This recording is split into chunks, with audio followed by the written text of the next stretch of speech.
O Senhor esteja convosco. Proclamação do Evangelho de Jesus Cristo segundo Lucas. Estava chegando o tempo de Jesus ser levado para o céu. Então ele tomou a firme decisão de partir para Jerusalém e enviou mensageiros à sua frente. Estes puseram-se a caminho e entraram num povoado de samaritanos para preparar hospedagem para Jesus. Mas os samaritanos não os receberam, pois Jesus dava a impressão de que ia a Jerusalém. Vendo isso, os discípulos Tiago e João disseram: Senhor, queres que mandemos descer fogo do céu para destruí-los?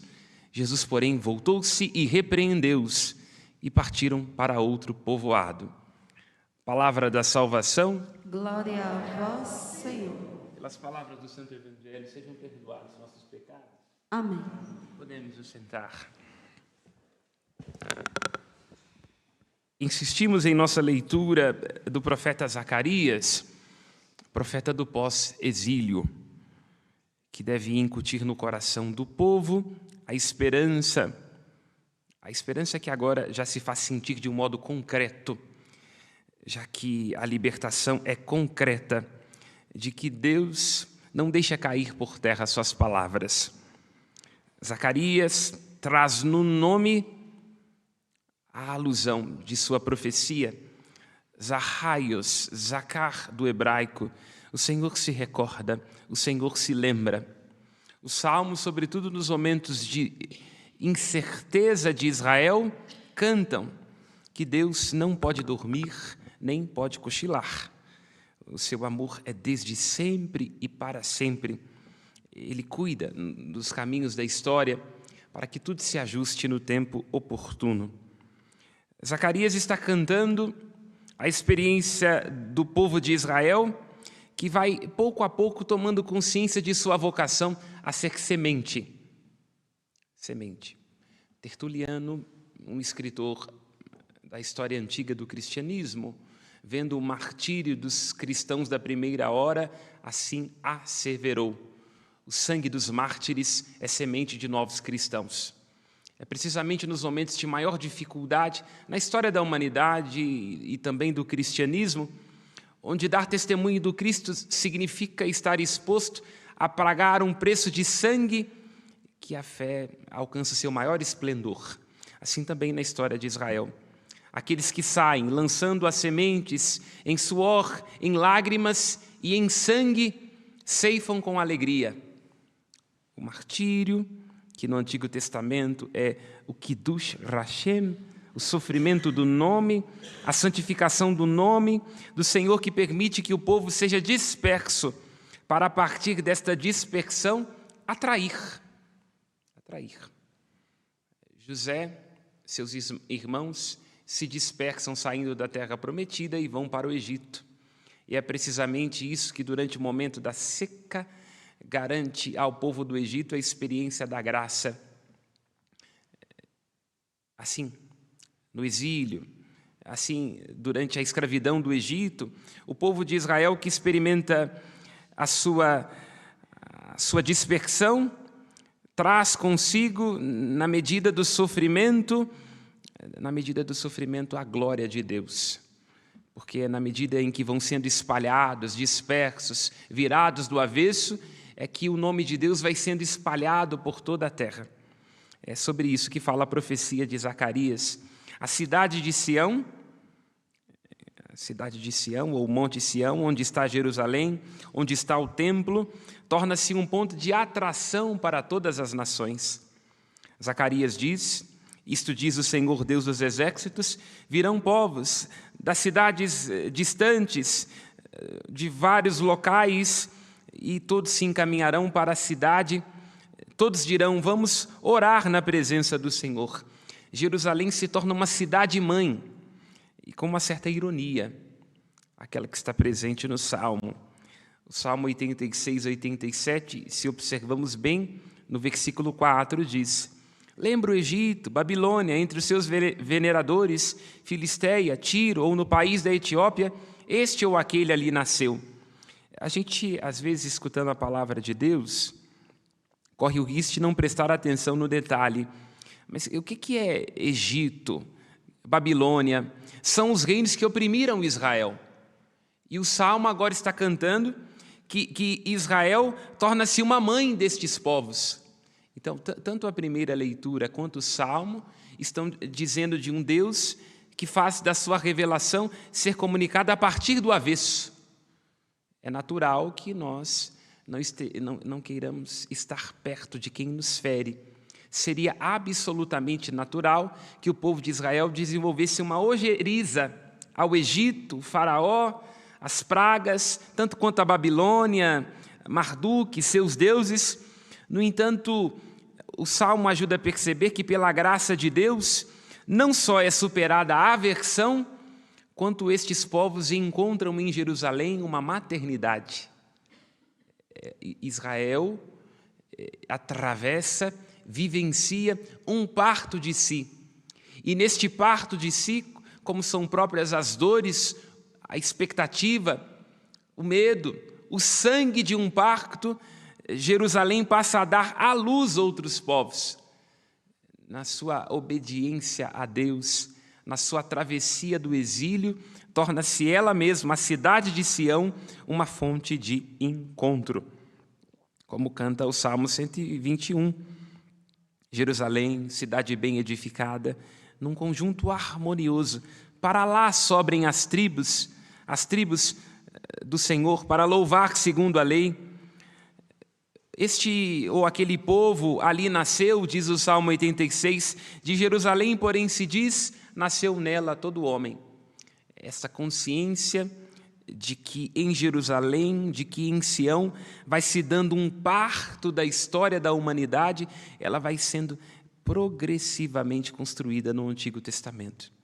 Os povos estrangeiros, tidos como povos de repulsa, como gentios, como gente que não tem nada a ver conosco, num determinado momento há um encontro com os povos, os babiloneses, os persas, os gregos, os romanos, até que desaguamos na consciência dos evangelhos, que é aprofundada pelo apóstolo Paulo, supera-se a barreira que nos separava. E Paulo vai dizer na carta aos Efésios, antes nós éramos escravos e livres, judeus ou gentios, homens ou mulheres, estávamos uns contra os outros, agora não, em Cristo, mediante o seu sacrifício da cruz, no momento em que sua carne foi rasgada, diz o apóstolo Paulo na carta aos Efésios, do que era dividido se fez um só, o Cristo se tornou a nossa paz.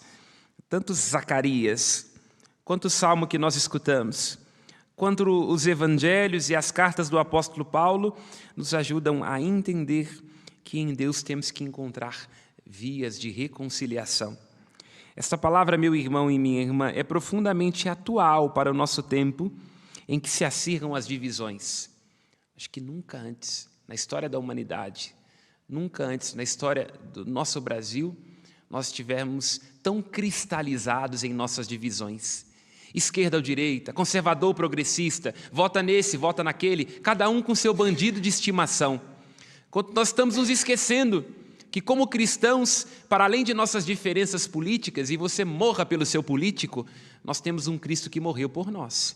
E, portanto, para além das nossas divisões, nossas interdições, da cor desta ou daquela bandeira, todos nós somos um único povo constituído em Jesus Cristo. Portanto, para além de nossas divisões, somos irmãos. E somos irmãos num preço de sangue. Porque, como faz lembrar os evangelhos, a túnica de Jesus Cristo não pode ser dividida. Ela é inconsútil. E nós estamos rasgando a túnica de nosso Senhor Jesus Cristo, trazendo divisões, besteiras, adjetivações, infantilidades para dentro da igreja. A igreja é como um coração, meus irmãos e minhas irmãs. Ela precisa de sístole e diástole. Sístole significa pessoas que são mais retraídas, que querem conservar, porque entendem que o evangelho não é uma coisa que a gente inventa de agora. A gente não pode virar a igreja do avesso. Temos que ser fiel às Escrituras e à nossa tradição. Mas a tradição não é uma custódia das cinzas. A gente precisa também de gente que coloca para fora, que ajuda a evoluir, a colocar para frente. Sem isso, o coração da igreja para de pulsar. e também irá parar de pulsar o coração do nosso país. Tem um tanto de gente aí infartando em nome de movimento, em nome de político, em nome desse ou daquele. Não, temos que pulsar como um só coração, como uma só família, porque Cristo nos confiou, lembra o apóstolo Paulo na carta aos Coríntios, o ministério da reconciliação. Vivamos em estado de reconciliação com menos inimigos, deixando para trás aquilo que fez Egito ou a Babilônia, mas percebendo que é pela graça de Deus, do que era dividido, somos chamados a fazer um só. Zacarias insiste. Deus, Adonai Tsevaot, ou seja, do hebraico, o Senhor Deus dos exércitos, irá fazer de Jerusalém um ponto de atração. E aqui nós temos algo muito interessante, porque se nós olhamos a história dos reinos antigos e também os reinos deste mundo, ainda temos reinos neste mundo, a vitória se dá pela pilhagem.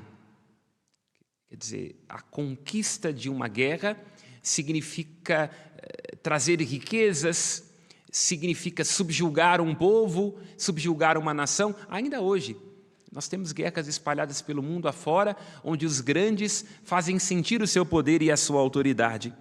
No entanto, o Deus de Israel, em sendo o Deus dos deuses, o Senhor dos senhores, Adonai Tsevaot, ou seja, o Senhor dos exércitos, ele conquista por atração. Entende? Não é um domínio. Os povos antigos queriam dominar. E quando ganhavam a guerra, traziam escravos. Como é que o Deus de Israel se faz vencer? Ele se faz vencer atraindo, com o seu amor, com a sua graça, com o seu reino, a graça, favor. É isso que os discípulos no Evangelho não estão conseguindo entender. Que Cristo está dando um passo, está, de alguma forma, corrigindo uma possível interpretação do Antigo Testamento. Porque se prestamos atenção, Jesus toma a firme decisão de ir para Jerusalém, entende? Ele está fazendo um movimento de ir a Jerusalém. Jerusalém é a cidade do Messias. E ele manda os discípulos irem à frente. E eles entram num povoado de samaritanos. Assim, para dizer de um modo bem concreto e bem direto, os samaritanos não eram considerados pelos judeus, porque, como lembra Freud, né, o pior narcisismo é aquele das pequenas diferenças. Né? Quando a pessoa é totalmente diferente de nós, ela fica para lá e a gente para cá. Mas quando ela é levemente parecido, quer dizer, é católico como eu, mas não reza a novena exatamente do jeito que eu rezo, então não serve. É católico como eu, mas não faz o meu assistencialismo, não quer que a igreja seja uma ONG como eu, ainda não serve. Assim eram os samaritanos. Não eram nem pagãos, mas também não eram judeus. E os judeus tinham ojeriza dos samaritanos, assim como os samaritanos tinham ojeriza dos judeus.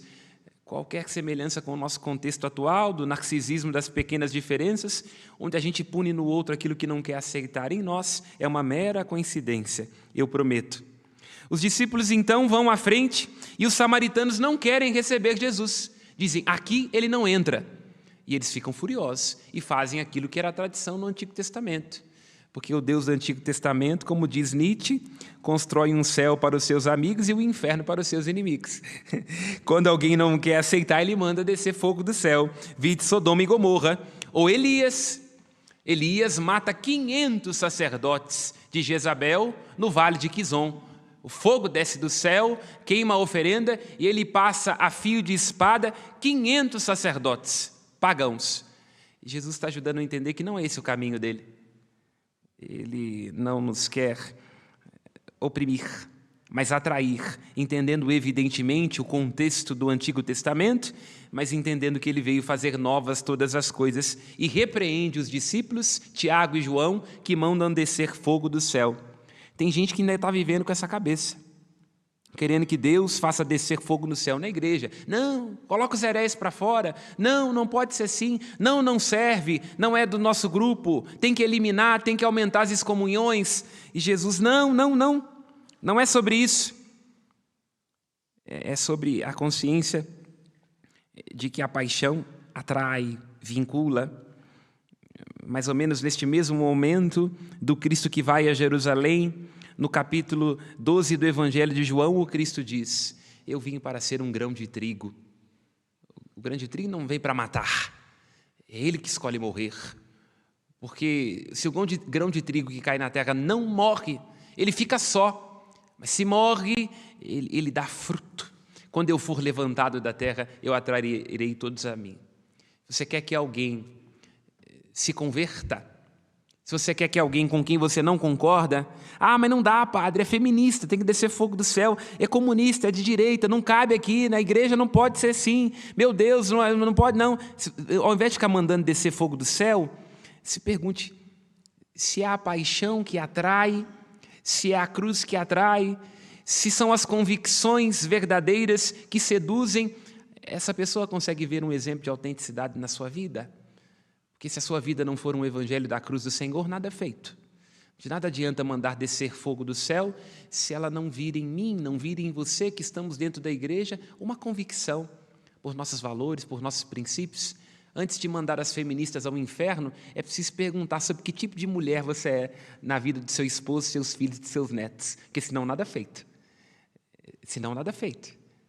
Se nós não nos perguntarmos em que medida a paixão do Cristo se atualiza em nossa existência, em que medida a nossa vida é um sacrifício vivo, em que medida em nossa vida nós encontramos a firme e resoluta decisão do Cristo que se entrega e que continua a oferecer-se em nossos martírios cotidianos, nada é feito. O Cristo toma a firme decisão de subir. No grego está ananlepsis, que o latim traduz para assumere, que é tomar e levantar. Hoje nós estamos num tempo onde as pessoas querem tomar as coisas de assalto, querem resolver tudo na base da ansiedade, na base do soco na boca do estômago. Não, temos que viver em estado de assunção, como Nossa Senhora foi a Assunta. Assumir que significa tomar, levar, levantar. Os discípulos não entendem isso, eles querem fazer o fogo descer do céu, porque aí se fulminam as diferenças, quando o Cristo, na verdade, não. É Ele quem se coloca diante da samaritana, escutando as suas interdições para lhe provocar as sedes. Por detrás de pessoas que não querem nos escutar, por detrás de pessoas que dão ouvidos a mentiras, a ilusões de ideologias, há muita sede, há muita fome. Converse com uma feminista. É muito possível que por detrás da história dela exista um pai violento. E aí, na sua defesa desajustada ao aborto, que é uma coisa com a qual nós não podemos negociar, você vai ver uma criança frustrada. Escute, se faça próximo, encontre, e a partir daquele encontro, daquela escuta, daquele diálogo, ajude-a a perceber sobre o valor da vida, sobre o valor da entrega, e assim ela será atraída por aquele que fala em nós e que chega dentro de cada coração humano, antes de nossas novenas, de nossas doutrinas, da nossa língua que é fogo e de nossas interdições. O cristianismo cresce, lembra o Papa Bento XVI, por atração. É atraindo, convencendo que nós aproximaremos as pessoas de nosso Senhor Jesus Cristo. E nesse desafio, termino dizendo, nós às vezes teremos que amar aquilo que não é gostável. A gente convive dentro da igreja, na sociedade, no ônibus, com pessoas que não são gostáveis.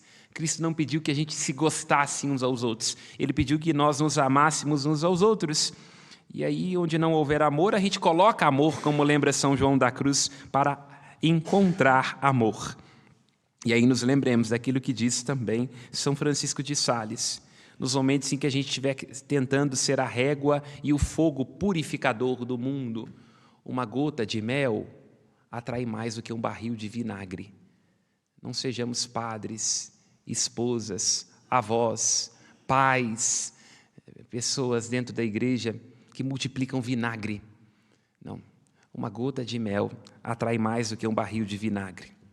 Louvado seja nosso Senhor Jesus Cristo. Para sempre seja louvado. Aos céus nossas preces.